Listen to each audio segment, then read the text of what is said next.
What's going on, everybody? Today we are back with another one. That's right, another pasta dish, because who doesn't want more pasta in their life?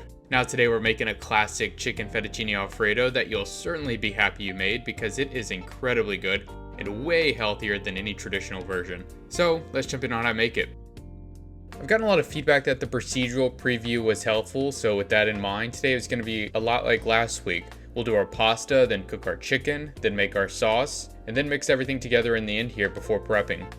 For the pasta, it's straightforward as always. We'll get water to a rolling boil here and add some salt, which you guys already know how I feel about. And then I'm going to use 230 grams of fettuccine pasta, but like I always note, use whatever pasta you have. It doesn't have to be fettuccine, of course. You can make this with rigatoni or farfalle, perhaps shells would work too. Macaroni may be a little bit tougher, but you could probably make it work. I mean, hell, if you had dinosaur pasta, you could probably make that work as well. Your spouse is probably going to look at you a little funny, but it'll work. Now, once our pasta has been cooking for the recommended time, we can take a piece out here and double check that it's al dente, and once it's there, we can drain the pasta and just set it off to the side.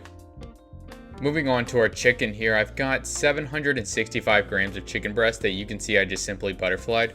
This just helps thin out the chicken to cook faster while also evening it out across the breast too, which helps it get an even cook. We'll hit this with 1 to 2 teaspoons of salt, 1 to 2 teaspoons of black pepper, 1 to 2 teaspoons of garlic powder, and then half a teaspoon of cayenne. And then we'll let this cook. And just to note again, cook the chicken however you prefer. Air fryers are generally a good option, but if you want to bake the chicken, you can do that as well. And these options just allow you to cook multiple things at the same time if you're in a bit of a time crunch. We'll give the chicken a flip at the halfway point here, and then we'll season the chicken on the other side as well. The only seasoning difference here is that I'm not going to use cayenne on this side. Just depends on how hot you want it. I'm a little baby, so I'm not going to put it on both sides, but hey, if you're a heat-seeking foodie and want a little bit more kick in this dish, then go for it. Or if you want no heat at all, then don't add any cayenne. Now, once this side has gotten some color as well, I'm going to flip the chicken back over one more time and really crank up that heat here because I really want to sear that seasoning in on this side before we're done. This will get the house smoking like a joint, but anyways. Okay, once this is done, we'll remove it to a cutting board before we cut it up later.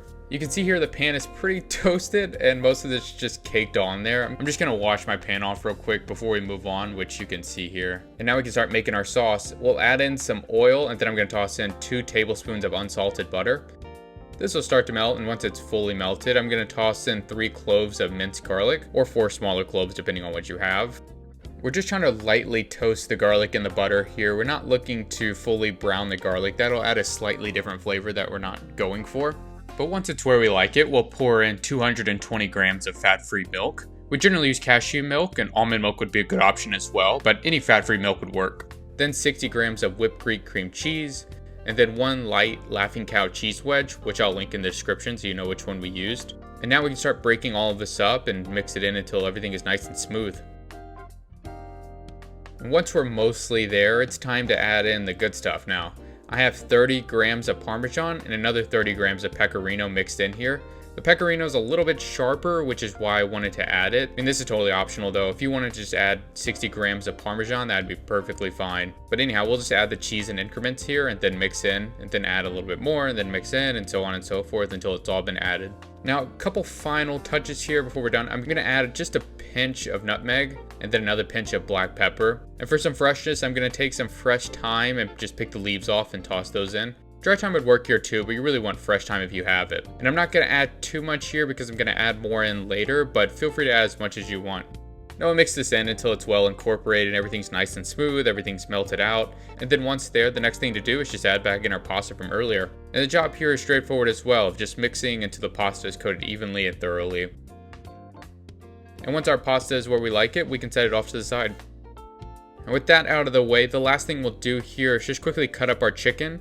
Most of you guys know how I like to do this, but for those new, my MO is just to keep everything in serving sizes, stay a little organized. So I'll basically cut up 5 different breasts here to portion everything out. This is totally unnecessary. I mean, if you just wanted to cut everything up in bite-sized pieces and throw it in the noodles, you can definitely do that. That'd probably be a lot easier too. I just like the presentation better this way, so it's a bit of an aesthetic thing. But anyhow, once that's all cut up, that's pretty much it. We can now prep our dishes. Nothing unusual here. I'm gonna add in my pasta in roughly equal parts across the containers. If you want to measure everything everything out, you can totally do that. And if you are going to do this, it'd probably be helpful to keep your chicken separate then, so you can measure each thing out individually. But I'm going to eat all of my lunches anyway, so I'm not terribly worried about keeping all of my measurements precise here across each serving. I'm going to add in my chicken over the top here, and then just as a final touch, I'm going to add some fresh thyme over the top, which is mostly just for presentation purposes. You could have added this into the sauce earlier instead, but like I noted earlier, I was going to add some here, so I didn't add too much earlier. But just like that, you have 5 super tasty and healthy chicken Alfredo lunches ready for the week, and I promise you, you will not regret making them.